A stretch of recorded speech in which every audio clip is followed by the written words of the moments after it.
میں نے جلدی سے اپنا ہاتھ قبر سے باہر نکالا اور چیخنا شروع کر دیا۔ میرے صاحب نے جلدی سے مجھے قبر سے باہر نکالا۔ میرا تو سانس بند ہونے لگا تھا۔ مجھے ایسے لگا جیسے اتنے بڑے گھر میں بھی میری آکسیجن کم ہو رہی ہے۔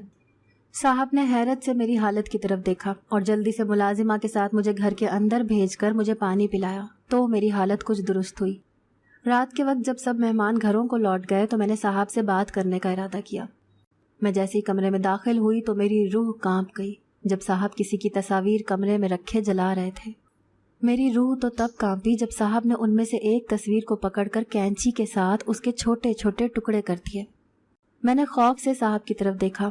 وہ اس وقت نارمل انسان نہیں لگ رہے تھے۔ میں مارے خوف کے جیسے ہی واپس مڑنے لگی صاحب نے مجھے میرے نام سے پکارا۔ میری تو جان لرز گئی تھی۔ میں نے ڈرتے ہوئے صاحب کی جانب دیکھا جو مجھے ہی دیکھ رہے تھے۔ صاحب کی آنکھوں میں خون اترا ہوا تھا۔ ان کی آنکھوں کو دیکھ کر میری روح کانپ گئی تھی۔ میں جلدی سے صاحب کے پاس گئی اور ہاتھ باندھ کر سر جھکائے کھڑی ہو گئی۔ میرے دل میں بہت سے سوالات تھے لیکن میرے اندر ابھی بھی کچھ پوچھنے کی ہمت نہیں تھی۔ میرے صاحب نے میرا ہاتھ پکڑ کر مجھے اپنے پاس بٹھایا تو خوف سے میری ٹانگیں کانپنے لگی تھی۔ کمرے میں بالکل خاموشی تھی جو ماحول کو مزید خوفناک بنا رہی تھی۔ میں نے گلا کھنکارا اور اپنی بات شروع کی۔ میں نے صاحب سے پوچھا کہ یہ کون ہے جس کی آپ تصویریں جلا رہے تھے؟ صاحب کے ایک لفظی جواب پر مجھے تجسس ہوا جب صاحب نے بولا کہ یہ میری پھپھو ہیں۔ میں نے اپنے صاحب سے پوچھا کہ وہ ان کی تصویریں کیوں جلا رہے تھے اور مجھے بڑھیا کے ساتھ قبر میں جانے کا کیوں کہا تھا، جس پر میرے صاحب نے جو بتایا میری جان لبوں پر آ گئی۔ عورت کا یہ روپ دیکھ کر تو میں خود کو عورت کہتے بھی شرمندہ ہو رہی تھی۔ میرے صاحب نے بتایا کہ بڑھیا جو اس کی اماں تھی، جب ان کی شادی ہوئی تو گھر میں اس کے شوہر اور ایک نند کے علاوہ ایک بوڑھی ساس تھی۔ صاحب کی اماں کا نام عالیہ تھا۔ جب عالیہ کی شادی ہوئی تو وہ الگ رہنا چاہتی تھی لیکن صاحب کے ابا اور صاحب کی پھپھو میں بے حد محبت تھی۔ دونوں ایک دوسرے پر جان چھڑکتے تھے۔ شروع میں عالیہ نے صاحب کی پھپھو پر تھوڑے تھوڑے ظلم کرنا شروع کیے جو صاحب کی پھپھو برداشت کر لیتی تھی، لیکن عالیہ کی ساس جو بہت ضعیف تھی عالیہ کے ظلم کی تاب نہ لاتے ہوئے مر گئی۔ عالیہ کی ساس کی ساری ذمہ داری عالیہ کے شوہر نے اس پر ڈال دی تھی۔ ایک روز گھر پر کوئی موجود نہیں تھا کہ عالیہ نے موقع غنیمت جانتے ہوئے ساس کو راستے سے ہٹاتے ہوئے ساس کے چہرے پر تکیہ رکھ کر اس کی جان لے لی اور سب کو ایسے محسوس کروایا جیسے موت ہارٹ اٹیک سے ہوئی تھی۔ جب رب رسی ڈھیلی چھوڑے تو ہر کام انسان کی سوچ کے مطابق ہوتا جاتا ہے۔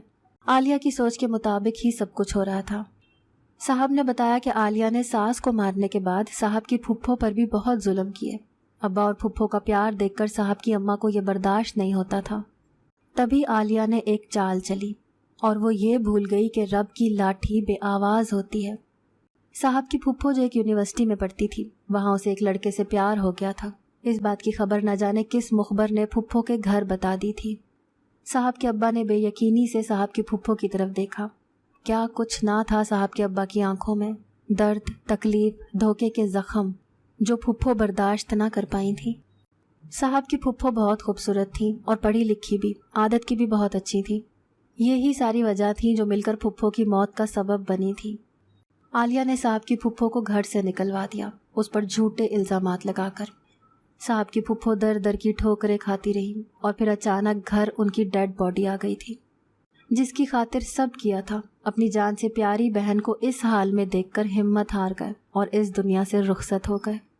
شوہر کا غم ایسا لگا کہ عالیہ دنوں میں بستر سے جا لگی۔ عالیہ کو فالج کا اٹیک ہوا جو زبان پر بھی پڑ گیا۔ عالیہ کا ایک ہی بیٹا تھا جو میرے صاحب تھے۔ پہل تو صاحب کچھ نہیں جانتے تھے۔ وقت کے ساتھ ساتھ عالیہ نے سب کچھ صاحب کو بتا دیا اور جب وہ صاحب سے ملتی تب وہ صاحب سے معافی مانگتی تھی۔ صاحب اتنی کہانی بتا کر چپ ہو گئے جیسے آگے بتانا نہیں چاہتے تھے۔ میں بھی دل برداشتہ ہوتی کمرے سے آنے لگی جب صاحب کی اگلی بات نے میرے پیروں تلے سے زمین کھینچ لی۔ صاحب نے کہا کہ کل تیار رہنا، ہم دونوں کا نکاح ہے۔ میرے صاحب بہت امیر تھے، اکلوتے بیٹے ہونے کی وجہ سے ساری جائیداد ان کے نام کر دی گئی تھی۔ میں کچھ بھی بولے بغیر کمرے سے آ گئی اور اگلے روز میرا نکاح میرے صاحب سے ہو گیا۔ کہتے ہیں میاں بیوی ایک دوسرے کا لباس ہوتے ہیں۔ اعتماد، بھروسہ اس رشتے کی سب سے مضبوط بنیاد ہے۔ میرا شوہر مجھ پر ہر طرح سے بھروسہ کرتا تھا۔ اپنے دل کا اتنا بڑا راز اس نے مجھے بتا دیا تھا، لیکن ابھی بھی کچھ تھا جو مجھ سے چھپایا گیا تھا۔ زندگی اپنی ڈگر پر چل رہی تھی۔ میرا شوہر مجھ سے بہت محبت کرتا تھا، میرا بہت خیال رکھتا تھا۔ وہ ہمیشہ ایک ہی بات کہتا تھا کہ اماں کو اس حال میں پہنچانے والے ابا اور پھپھو ہی ہیں۔ مجھے اپنے شوہر کی یہ بات سمجھ نہیں آتی تھی کہ آخر وہ ایسا کیوں کہتا ہے۔ ایک روز شوہر کام سے آیا تو میں نے اس سے نرمی سے بات کرنے کا ارادہ کیا۔ میں نے اپنے شوہر سے پوچھا کہ وہ اپنے ابا اور اپنی پھپھو سے اس قدر نفرت کیوں کرتا ہے۔ جس پر اس نے جو بتایا میرے تو رونگٹے کھڑے ہو گئے کہ ابا کی موت سے پہلے اماں کو طلاق ہو چکی تھی۔ مجھے حیرت کا بہت بڑا جھٹکا لگا تھا۔ یہ ایک ایسی پہیلی تھی جو سلجھنے کا نام نہیں لے رہی تھی۔ میں نے اپنے شوہر سے پوچھا کہ ایسا کیا ہوا تھا کہ میری ساس کو پہلے طلاق ہو گئی تھی۔ میرے سوال پر میرے شوہر نے مجھ سے نظریں پھیر لی تھیں۔ میں نے اپنے شوہر کو اعتماد دلوایا کہ ان کی اماں کا راز راز ہی رہے گا۔ پھر جو میرے شوہر نے بتایا میری روح کانپ کر رہ گئی۔ میرے شوہر نے بتایا کہ میری ساس کسی اور سے محبت کرتی تھی اور ابا سے شادی کے بعد بھی اس انسان سے رشتے میں تھی، اسی لیے ابا نے اماں کو طلاق دی تھی۔ اور جو کچھ اماں نے کیا وہ بھی ابا اور پھپھو کی زیادتیوں کی وجہ سے، جو آپس میں محبت میں دوسرے شخص کو بھول ہی گئے تھے۔ ہر رشتے میں اگر برابری نہیں ہوتی تو کم از کم میانہ روی اختیار کر لینی چاہیے۔ اس سے رشتے نہیں ٹوٹتے، اس سے رشتے نہیں بکھرتے ہیں۔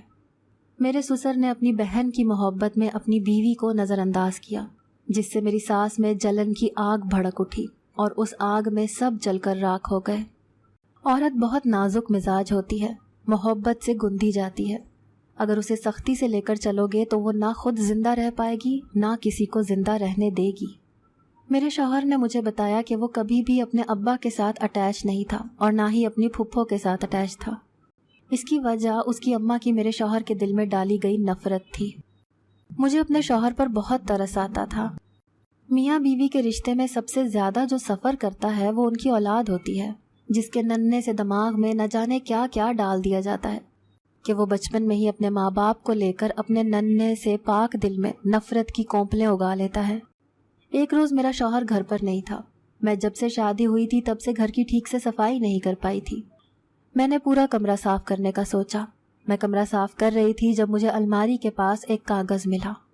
میں نے وہ کاغذ اٹھایا تو کاغذ دیکھ کر جیسے میرے رونگٹے کھڑے ہو گئے۔ وہ ایک طلاق نامہ تھا جس پر میرے شوہر کا نام لکھا ہوا تھا۔ عورت کے نام پر نظر پڑتے ہی مجھے لگا میرے ارد گرد ہر شے گھوم رہی ہے۔ میں نے جب غور کیا تو مجھے یقین نہیں آیا کہ خواہ جو میں دیکھ رہی ہوں وہ سچ بھی ہے۔ میرا شوہر پہلے سے شادی شدہ ہے اور لڑکی کو طلاق دے چکا ہے۔ ابھی میں مزید کچھ سوچتی کہ شوہر کمرے میں داخل ہوتے ہی میرے ہاتھ میں کاغذات دیکھ کر چونک گئے۔ میں نے بھرائی آنکھوں سے اپنے شوہر کی طرف دیکھا تو انہوں نے جلدی سے آگے ہو کر میرے ہاتھ سے وہ کاغذات پکڑے اور الماری میں چھپانے لگا۔ میں نے سب کام چھوڑے اور سراپا سوال بنی اپنے شوہر کے سامنے کھڑی ہو گئی۔ میرا شوہر نظریں چرانے لگا تو میں نے لڑکی کا پوچھا کہ آخر وہ ہے کون، کہاں سے تھی اور اسے طلاق کیوں دی۔ پہلے تو میرا شوہر خاموش رہا اور پھر جب اس نے بتانا شروع کیا تو مجھے لگا ساتوں آسمان میرے سر پر آن گرے ہیں۔ میرے شوہر کی پہلی بیوی کوئی اور نہیں، ان کی سگی پھپھو کی پہلی اور آخری اولاد تھی جو ان کے شوہر میں سے نہیں تھی، بلکہ جب میری ساس کی وجہ سے ان کو دربدر کیا گیا تھا تبھی ان کے ساتھ زیادتی ہوئی تھی۔ میری ساس نے میرے شوہر کی پھپھو کے مر جانے کے بعد اس کی بیٹی کا رشتہ میرے شوہر سے کر دیا، لیکن وہ بھی میرے شوہر کے ساتھ رہنا نہیں چاہتی تھی، تبھی میرے شوہر نے اسے طلاق دے دی۔ لیکن ایک خوف سا میرے دل میں بیٹھ گیا تھا کہ اگر پہلی کو چھوڑ سکتے ہیں تو مجھے بھی چھوڑ سکتے ہیں۔ یہی خوف میرے دل میں سما گیا تھا۔ سب کچھ ٹھیک چل رہا تھا، پھر نہ جانے کہاں سے آزمائش ہمارا پتہ کرتے ہوئے ہمارے گھر تک آ گئی تھی۔ مجھے اپنے اماں ابا کی یاد آنے لگی تھی۔ اتنے عرصے سے میرے شوہر کی محبت نے مجھے میرے ماں باپ کی محبت کو بھلانے پر مجبور کر دیا تھا۔ ایک روز شام کے وقت میں تیار بیٹھی تھی، جب میرے شوہر کام سے آئے تو میری اتنی تیاری دیکھ کر چونک گئے۔ میں نے بولا کہ مجھے اپنی اماں کے گھر جانا ہے۔ میرے شوہر جو پہلے بالکل ٹھیک تھے ایک دم سے غصے میں آ گئے اور مجھے غصہ ہونے لگے۔ میں تو حیران تھی یہ دھوپ چھاؤں سے انسان کو دیکھ کر۔ مجھے اپنے شوہر کے غصے پر حیرت ہوئی تھی کہ میں نے ایسا کیا کہہ دیا ہے جس سے ان کا موڈ خراب ہو گیا تھا۔ میرے شوہر مجھے کوئی جواب دیے بغیر کمرے میں سے چلے گئے۔ مجھے اپنی اس بے عزتی پر بہت تکلیف محسوس ہوئی، لیکن خاموش ہو گئی تھی۔ میں اپنے شوہر سے زیادہ بات نہیں کیا کرتی تھی، نہ ہی اپنے شوہر کو ٹھیک سے بلاتی تھی۔ میرا شوہر میری یہ بے رخی محسوس کر رہا تھا، لیکن نہ جانے کس بات کو لے کر خاموش تھا۔ میں نے ایک ہفتہ گزرا تو پھر سے اپنے گھر جانے کی ضد کی۔ تب میرے شوہر نے مجھے بولا کہ چلو میں لے چلتا ہوں۔ میں جیسے ہی اپنے محلے میں پہنچی تو میرے گھر کے آگے بڑا سا تالا لگا ہوا تھا۔ میں بہت حیران ہوئی کیونکہ اماں نے کبھی گھر کو تالا نہیں لگانے دیا تھا۔ میں نے اپنے شوہر کی طرف بے چینی سے دیکھا تو میرے شوہر نے جو بتایا مجھے یقین نہیں آ رہا تھا۔ جب میرے شوہر نے کہا کہ میرے اماں ابا یہ گھر بیچ کر یہاں سے جا چکے ہیں، کہاں گئے ہیں وہ نہیں جانتا، مجھے حیرت کا شدید جھٹکا لگا۔ میں گھر کی پہلی اور بڑی بیٹی تھی، مجھ سے پوچھنا نہیں تھا تو کم از کم مجھے بتا تو سکتے تھے۔ یہ شکوہ جب میں نے اپنے شوہر کے سامنے کیا تو وہ ہنسنے لگا تھا۔ میں نے اپنے شوہر کی طرف دیکھا، مجھے لگا جیسے وہ پاگل ہو گئے ہیں، یہاں میں پریشان ہوں اور وہ ہنس رہے ہیں۔ میرے شوہر نے گاڑی چلائی اور مجھے اس جگہ سے باہر لے آیا۔ مجھے ایک آئس کریم پارلر کے سامنے گاڑی روک کر آئس کریم کھلوائی، لیکن میں ابھی بھی پریشان تھی۔ میرے شوہر نے گاڑی گھر کے راستے پر موڑنے کے بجائے ایک سنسان جگہ پر موڑ لی اور ایک سنسان راستے پر گاڑی روک دی۔ راستہ دیکھ کر میری روح لرز گئی۔ مجھے سمجھ نہیں آئی کہ میرے شوہر مجھے یہاں کیوں لایا ہے۔ میں نے حیرانگی سے اپنے شوہر کی طرف دیکھا تو اس نے کہا کہ گاڑی سے اتر۔ میں خوف کے مارے اپنی جگہ پر جم کے بیٹھی رہی۔ جب اس نے پھر سے کہا کہ گاڑی سے اتر اور خود بھی گاڑی سے اتر گیا، میں بھی گاڑی سے اتری اور اپنے شوہر کو دیکھنے لگی۔ راستے کے ایک طرف جنگل ہی جنگل تھا۔ میرا شوہر میرا ہاتھ تھامے مجھے جنگل کے اندر لے جانے لگا۔ خوف سے میری ٹانگیں کانپ رہی تھیں۔ جو کچھ ہو چکا تھا میری زندگی میں، اب تو مجھے کسی پر بھروسہ نہیں رہا تھا۔ میرے شوہر نے مجھے جنگل کے درمیان میں ایک گھر کے پاس روکا جو جنگل کے بالکل بیچوں بیچ تھا۔ آگے پیچھے کوئی گھر نہیں تھا۔ میں نے تجسس اور حیرت کے مارے اپنے شوہر کو دیکھا جس نے مجھے اندر جانے کا اشارہ کیا۔ میں خاموشی سے جھونپڑی کے اندر داخل ہو گئی۔ سامنے بیٹھے لوگوں کو دیکھ کر تو جیسے میری روح لرز گئی تھی۔ سامنے ہی میرے ماں باپ ٹوٹی چارپائی پر لیٹے ہوئے تھے۔ میری تو جان لبوں پر آ گئی۔ میں جلدی سے ان کے پاس گئی، لیکن حیرت کی انتہا نہ رہی جب ابا نے مجھے دیکھتے ہی جلدی سے گلے سے لگایا اور میرے آگے ہاتھ جوڑ دیے۔ میں حیرانگی اور دکھ کے ملے جلے حال میں اپنے ابا کو دیکھنے لگی، لیکن ان کی بات سن کر تو جیسے میرے کان سائیں سائیں کرنے لگے تھے۔ مجھے اپنے کانوں پر بھروسہ نہیں ہوا تھا۔ کیا ابا سچ کہہ رہے تھے جب ابا نے کہا کہ وہ میرے گناہ گار ہیں؟ میں نے اپنے شوہر کی طرف دیکھا تو انہوں نے مجھے پکڑ کر اپنے پاس بٹھایا اور مجھے جو بتایا مجھے خود کے وجود سے نفرت ہونے لگی تھی۔ میرے شوہر نے بتایا کہ میرے ابا نے میرے شوہر سے بہت پرانا قرضہ لیا تھا اور جس وقت دینے کا وعدہ کیا تھا میرے ابا اس وقت قرضہ نہ دے سکے، جس کی بنیاد پر میرے ابا نے میری بولی لگائی اور مجھے محض چند ہزار روپے کے عوض میرے شوہر کے آگے بیچ دیا، یہ کہہ کر کہ وہ مجھے کام پر ڈال رہے ہیں، میں وہاں ہی رہا کروں گی۔ میرے شوہر نے مجھے خرید لیا تھا۔ یہ تو اس کی اعلیٰ ظرفی تھی کہ اس نے مجھ سے نکاح کیا اور مجھے عزت دی۔ میرا شوہر اپنی اماں سے بہت محبت کرتا تھا، تبھی اس نے مجھے تجسس کے مارے قبر میں جانے کا کہا، کیونکہ اس کی اماں جانے سے پہلے ایک ہی بات کہتی تھی کہ پہلی رات میں اکیلی ہوں گی قبر میں۔ مجھے خود سے گھن آنے لگی تھی۔ ابا کی بات سن کر مجھے میرے وجود سے نفرت ہونے لگی تھی۔ میں نے فیصلہ کر لیا تھا کہ اب میں کسی کے ساتھ نہیں رہوں گی، میں بہت دور چلی جاؤں گی سب سے۔ میرے وجود کا جس نے مذاق بنایا، میں ان سب سے بہت دور چلی جاؤں گی۔ میں اپنے شوہر کے ساتھ گھر گئی اور اس سے طلاق لینے کا فیصلہ کیا۔ میں نے اپنے شوہر سے آتے ہی صبح ہی طلاق کا مطالبہ کیا۔ میری بات سنتے ہی میرے شوہر نے میرے چہرے پر زناٹے دار تھپڑ رسید کر دیا۔ میں تو حیران تھی اپنے شوہر کے رد عمل پر۔ میں نے حیرانگی سے اپنے شوہر کی طرف دیکھا جو گھٹنوں کے بل بیٹھتا میرے آگے ہاتھ جوڑ گیا تھا۔ میرے شوہر نے مجھ سے کہا کہ میں اسے معاف کر دوں، اس نے مجھے خریدا لیکن وہ مجھ سے سچی محبت کرنے لگا ہے، اب میرے بغیر نہیں رہ سکتا۔ اپنی ماں کے بعد میں دوسری عورت ہوں جس سے وہ محبت کرتا ہے اور بے انتہا محبت کرتا ہے۔